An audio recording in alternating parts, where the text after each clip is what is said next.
So thus far, we have made a lot of improvements here on the farm. Some of the first things we did when we came in, before we'd even bought the farm, the prior landowner gave us the opportunity to come in and work with him on habitat. We came into areas in these CRP fields, areas in the hardwoods where there had not been established plots.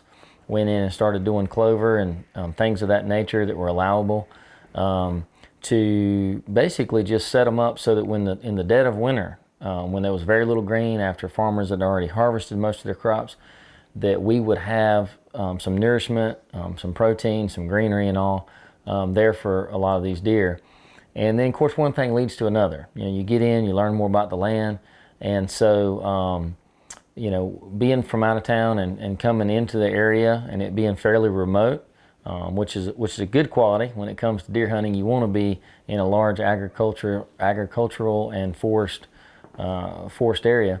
But one of the things we had to do was lodging. You know, we had to look at facilities, where can we safely house our equipment, things of that nature, be able to work on them, have a shop. And so, you know, we did some remodeling of some of the buildings and the structure that we had on property, which is a great asset that this land already had a nice home on it that we could regenerate, that we could remodel.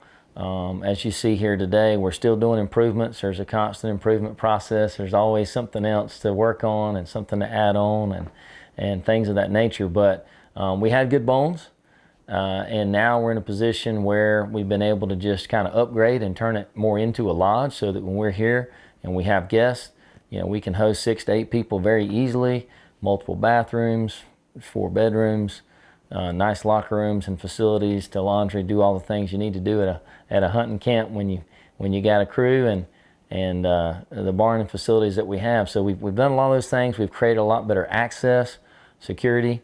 We've certainly put out a lot of trail cameras so we could get a better inventory on the deal. And of course, the guys with Tacticam and Reveal cell cameras have done a great job of helping us set that up.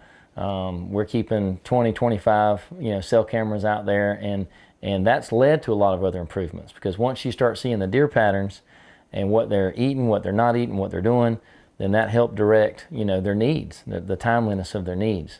But that has led into adding about 30 additional food plots based on the needs we saw this last year, which is tremendous.